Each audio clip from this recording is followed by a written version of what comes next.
RSS എന്ന് പറയുന്നത് രാഷ്ട്രവിഭജനത്തിൽ ജനങ്ങളെ വർഗീയമായി വേർതിരിക്കുന്നതിൽ സ്വാതന്ത്ര്യ സമരത്തെ ഉറ്റുകൊടുക്കുന്നതിൽ മുന്നിൽ നിന്നിട്ടുള്ള ആളുകളാണ്. എന്നിട്ട് രാജ്യത്തെ വിദ്യാഭ്യാസ മേഖലയെ കാവ്യവൽക്കരിക്കാനുള്ള ശ്രമം നടന്നുകൊണ്ടിരിക്കുകയാണ്. രാഷ്ട്രപിതാവ് മഹാത്മാഗാന്ധിജിയെ പോലും മാറ്റി നിർത്തി അദ്ദേഹത്തിന്റെ ഘാതകരെ മഹത്വവൽക്കരിക്കുന്ന പാഠപുസ്തകങ്ങൾ പോലും കുട്ടികളെ പഠിപ്പിക്കണമെന്ന തരത്തിലേക്ക് RSSന് നിർദ്ദേശം വരുന്നു. ഭയങ്കരം തന്നെ. ആ ഒരു സാഹചര്യത്തിലാണ് കേരളത്തിലെ ഏറ്റവും പ്രധാനപ്പെട്ട സർവകലാശാലകളുടെ VC-മാർ RSSന്റെ പരിപാടിയിൽ അതിൻ്റെ ഏറ്റവും സുപ്രീം നേതാവിൻ്റെ കൂടെ പങ്കെടുത്തിട്ടുള്ളത്. അത് നിസ്സാര കാര്യമായി കാണാൻ കഴിയുമോ? കേരളത്തിൻ്റെ ഒരു പാരമ്പര്യമുണ്ട്, അവരിയ്ക്കുന്ന സ്ഥാനത്തിൻ്റെ മഹത്വമുണ്ട്.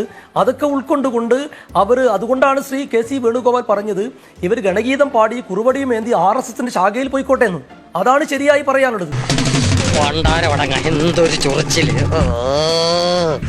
അല്ല, ഈ മുജാഹിദ് സംഘടനകളോ കാന്തപുരം വിഭാഗമോ ഏതെങ്കിലും തരത്തിൽ സമൂഹത്തിൽ ഭിന്നിപ്പ് ഉണ്ടാക്കാനോ മതപരമായ വേർതിരിവുണ്ടാക്കാനോ അല്ലെങ്കിൽ രാഷ്ട്രത്തെ സ്വാതന്ത്ര്യ സമരത്തെ ഉറ്റുകൊടുക്കാനോ ബ്രിട്ടീഷുകാർക്ക് ഷൂ നക്കി കൊടുക്കാനോ ഇവരാരും തയ്യാറായിട്ടില്ല. എന്നാൽ RSSന്റെ പാരമ്പര്യം അതാണോ? ഇവർ ഈ രാഷ്ട്ര നിർമ്മിതിക്ക് എന്ത് സംഭാവനയാണ് ചെയ്തിട്ടുള്ളത്?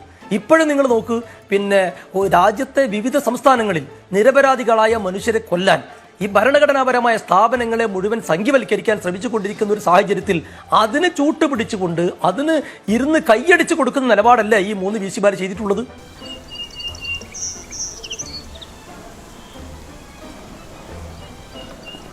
എന്തോന്നാടോ ഇത്? എവിടെ നിന്ന് കിട്ടിയോടോ ഈ ഉണ്ടാക്കണേ? ഒരെണ്ണം കൊടുക്കട്ടെ സാറേ. VC-മാർ ഔദ്യോഗികമായിട്ട് പങ്കെടുത്തിരിക്കുന്ന ഒരു ചടങ്ങല്ല ഇത്. അവരവരുടെ പേഴ്സണൽ കപ്പാസിറ്റിയിൽ അവർ പങ്കെടുത്തിരിക്കുന്നതാണ്. ആ സമയത്തെല്ലാം തന്നെ അവർക്ക് നമ്മുടെ നാട്ടിലെ ഏതൊരു സ്വതന്ത്രനായ പൗരനും ഉള്ള വ്യക്തിയുടെ അവകാശങ്ങൾ, അതായത് ഇൻഡിവിജ്വൽ റൈറ്റ്സ് എന്തൊക്കെയാണോ, ഭരണഘടനാപരമായിട്ടുള്ള അദ്ദേഹത്തിന്റെ അവകാശങ്ങൾ എന്താണോ, അതെല്ലാം തന്നെ പൂർണ്ണമായും എക്സസൈസ് ചെയ്യുന്നതിന് എല്ലാവിധ റൈറ്റും ഉള്ള ആൾക്കാരാണ്. അതുകൊണ്ട് തന്നെ അവർക്ക് ഇഷ്ടമുള്ള ചടങ്ങുകളിൽ അവർക്ക് പങ്കെടുക്കാം. വ്യക്തിപരമായിട്ട് അവരുടെ സ്വാതന്ത്ര്യം ഉപയോഗിച്ചുകൊണ്ട് അവരൊരു പരിപാടിയിൽ പങ്കെടുത്തു. അതിൽ ഏത് നിയമം അല്ലെങ്കിൽ ഏത് സ്റ്റാറ്റ്യൂട്ട് അത് ഉപയോഗിച്ചുകൊണ്ടാണ് അവർ മാപ്പ് പറയണമെന്ന് പറയുന്നത്, അല്ലെങ്കിൽ അവർക്കെതിരെ നടപടി എടുക്കണമെന്ന് പറയുന്നത്.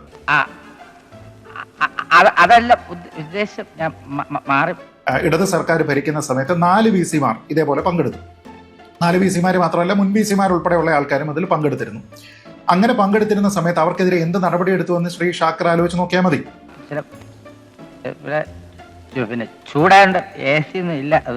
ശ്രീ VD സതീശൻ ഇങ്ങനെ അഭിപ്രായം പറയുന്ന ആളായിരുന്നില്ല എന്നുള്ളതാണ് അതിലെ ഏറ്റവും പ്രധാനപ്പെട്ട കാര്യം. ഇപ്പോൾ ഈ മുസ്ലിം ലീഗിന്റെ താല്പര്യങ്ങളോ അല്ലെങ്കിൽ ജമാഅത്തെ ഇസ്ലാമിയുടെ താല്പര്യങ്ങളോ ഒക്കെ സംരക്ഷിക്കുന്നതിന്റെ പൊളിറ്റിക്കൽ എക്സിജൻസി ഉള്ളത് കൊണ്ട്, രാഷ്ട്രീയമായിട്ടുള്ള ഒരു സമ്മർദ്ദമുള്ളതിന്റെ അടിസ്ഥാനത്തിലാണ് അദ്ദേഹം ഇതൊക്കെ തന്നെ പറയുന്നത്.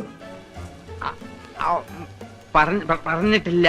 അപ്പൊ അദ്ദേഹം ഇവിടെ പറഞ്ഞിരിക്കുന്നത്, ശ്രീ ഷാക്കർ സംസാരിച്ച് തുടങ്ങിയപ്പോൾ തന്നെ അദ്ദേഹം അസത്യവും അവാസ്തവുമായിട്ടുള്ള 2 കാര്യങ്ങൾ അദ്ദേഹം പറഞ്ഞു. ഒന്ന്, ഗാന്ധിയെ സൈഡ് ലൈൻ ചെയ്തിട്ട് മഹാത്മാഗാന്ധിയുടെ ഘാതകരെ ഗ്ലോറിഫൈ ചെയ്യുന്ന രീതിയിലത്തേക്കുള്ള പാഠപുസ്തകങ്ങൾ ഉണ്ടായി എന്ന്. അങ്ങനെ ഇന്ത്യയിലെ ഒരു ദേശീയ പാഠ്യ പദ്ധതിയുടെ ഭാഗമായിട്ടും അങ്ങനത്തെ ഒരു കാര്യം ഇന്ത്യയിൽ എങ്ങും തന്നെ പഠിപ്പിക്കുന്നില്ല എന്നുള്ളത് ഒന്നാമത്തെ കാര്യം. അപ്പൊ എന്ത് നുണയും പറയുകയാണ്. രണ്ടാമത്തേത്, ഇന്ത്യയിൽ എവിടെയോ നിരപരാധികളെ കൊല്ലുന്നു എന്ന് അദ്ദേഹം പറഞ്ഞു. ആ രീതിയിലത്തേക്കും ഗവൺമെന്റ് സ്പോൺസർ ആയിട്ടുള്ള ഒരു ജനസൈഡ് ഒന്നും തന്നെ ഇന്ത്യയിൽ, മസാക്കറോ ജനസൈഡോ ഒന്നും തന്നെ ഇന്ത്യയിൽ നടക്കുന്നില്ല. ഒന്നും മിണ്ടാതിരിക്കോ, എന്റെ കോൺസെൻട്രേഷൻ പോണു.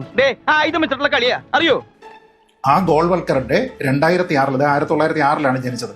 2006 അദ്ദേഹത്തിന്റെ ജന്മശതാബ്ദി ആഘോഷങ്ങളുടെ ഭാഗമായിട്ട് പറവൂരിൽ നടന്ന RSS ഓർഗനൈസ് ചെയ്തിരിക്കുന്ന ചടങ്ങ് ഇപ്പോൾ കഴിഞ്ഞ തവണ ഏതാനും മാസങ്ങൾക്ക് മുമ്പ് ശ്രീ പിണറായി വിജയൻ തന്നെ ആരോപിച്ചതുപോലെ അതിൽ ഗോൾവൽക്കറുടെ ചിത്രത്തിന് മുന്നിൽ ഭദ്രദീപം കൊളുത്തിയത് ഉദ്ഘാടനം ചെയ്തിരിക്കുന്ന ആളിന്റെ പേര് ശ്രീ VD സതീശൻ എന്നാണ്. അപ്പൊ അദ്ദേഹത്തിന് അത്തരം ചിന്തകൾ ഉണ്ടായിരുന്നില്ല. RSSനെ അംഗീകരിക്കുന്നതിനോ RSS പറയുന്ന പ്രത്യയശാസ്ത്രത്തിനെ എതിർത്തുകൊണ്ട് തന്നെ അവരുടെ ചടങ്ങുകളിൽ പങ്കെടുക്കുന്നതിനോ ഒന്നും തന്നെ അദ്ദേഹത്തിന് ബുദ്ധിമുട്ടുണ്ടായിരുന്നില്ല. ഇപ്പൊ ചടങ്ങിൽ പങ്കെടുക്കുന്ന ആൾക്കാരെല്ലാവരും തന്നെ ധാർമ്മികമായിട്ട് രാജിവെക്കുകയാണ്, ജനങ്ങളോട് മാപ്പ് പറയുകയാണ് ചെയ്യേണ്ടത് എങ്കിൽ VC-മാരും ജനങ്ങളും തമ്മിൽ നേരിട്ട് ബന്ധമൊന്നുമില്ലല്ലോ. അവർ അക്കാഡമിക് ആയിട്ടുള്ള ഒരു പൊസിഷൻ അവരുടെ പ്രൊഫഷന്റെ ഭാഗമായിട്ട് ചെയ്യുന്നു. ജനങ്ങളോട് കമ്മിറ്റ്മെന്റ് ഉള്ളത് ആരാണ്? ശ്രീ VD സതീശനാണ്. VC-മാരും അവരുടെ രാഷ്ട്രീയ പ്രത്യയശാസ്ത്രത്തിന്റെ പുറത്ത് അറിയപ്പെടുന്ന ആൾക്കാരല്ല. അങ്ങനെയെങ്കിൽ ആദ്യം രാജിവെക്കേണ്ടതാരാണ്? രാജിവെച്ച് മാതൃക കാണിക്കേണ്ടതാരാണ്? VD സതീശനല്ലേ? ഇത് വടി കൊടുത്ത് അടി വാങ്ങുന്ന പരിപാടിയാണല്ലോ ബാബു. സ്വാമി വിവേകാനന്ദനെ കുറിച്ച് ഒരു പുസ്തകം RSSന്റെ തന്നെ നേതാവായിരുന്ന ശ്രീ പരമേശ്വർജി അദ്ദേഹം അത് എഴുതുന്നു, അത് പ്രസിദ്ധീകരിക്കുന്നു. കേരളത്തിൽ പല ജില്ലകളിലും, ജില്ലാ അടിസ്ഥാനത്തിലും താലൂക്ക് അടിസ്ഥാനത്തിലും ഒക്കെ ആ പുസ്തകത്തിന്റെ പ്രകാശന കർമ്മം വെവ്വേറെ നടത്തുന്നുണ്ട്. അങ്ങനെ നടത്തുന്ന സമയത്ത് തൃശ്ശൂരിൽ വെച്ച് 2013 നടന്നിരുന്ന ചടങ്ങിൽ ഈ പ്രകാശന ചടങ്ങിൽ അതിൽ പുസ്തകത്തിനെ പരിചയപ്പെടുത്തിയതിനു ശേഷം അതിനെ പ്രകാശനം ചെയ്യുന്ന ആ ചടങ്ങിൽ സംബന്ധിച്ച നേതാവിന്റെ പേരും അന്നത്തെ പറവൂർ MLA ആയിട്ടുള്ള ശ്രീ VD സതീശൻ എന്നാണ്. അതായത് ഈ MS ഗോൾവൾക്കർ RSSന്റെ സർസംഘചാലകായിരുന്ന സമയത്താണ് ഗാന്ധി വധമെന്നും ഈ സ്വാതന്ത്ര്യ സമര പ്രസ്ഥാനം അതിന്റെ പീക്കിലേക്ക് എത്തിയതെന്നും അതിനുശേഷം ഉണ്ടായിരിക്കുന്ന വിവാദമെന്നും എല്ലാം അറിയാവുന്നയാളാണ്. ഇപ്പൊ 2006 കഴിഞ്ഞ് 2013 കഴിയുമ്പോഴത്തേക്ക് RSSനെതിരെ അതർവൈസ് ഉന്നയിക്കുന്ന ആരോപണങ്ങളുള്ള ബാബറി മസ്ജിദ് വിഷയമാണെങ്കിലും ഗോത്ര വിഷയമാണെങ്കിലും എല്ലാം കഴിഞ്ഞല്ലോ. ഗുജറാത്ത് കലാപം ഉൾപ്പെടെയുള്ള എല്ലാ കാര്യങ്ങളും കഴിഞ്ഞു. അതെല്ലാം അറിഞ്ഞതിന് ശേഷം സംഘപരിവാറിന്റെ ഒരു വേദിയിലേക്ക് ശ്രീ VD സതീശൻ വന്നു എന്ന് പറഞ്ഞു കഴിഞ്ഞാൽ അദ്ദേഹമാണ് സാർ നമ്മുടെ മുഖ്യമന്ത്രി. അദ്ദേഹത്തിന് പിന്തുണ കൊടുത്തുകൊണ്ടാണ് ഇപ്പൊ ലീഗിന്റെ 5 മന്ത്രിമാരിയിരിക്കുന്നത്. അതിന്റെ സഖ്യകക്ഷിയാണ് ശ്രീ ഷാക്കറിന്റെ പാർട്ടി. എന്തോ ഞാൻ എന്താ പറഞ്ഞു അതിന് തന്നാരും വിളിച്ചില്ല. വിളിച്ചു തന്നെയല്ലേ താൻ കേൾക്കുന്നത് എങ്ങനെയാ? ആവശ്യത്തെ കാര്യങ്ങൾ ഇടപെടുത്താ പറഞ്ഞു കൊടുക്കണം എന്നെ പറ്റി.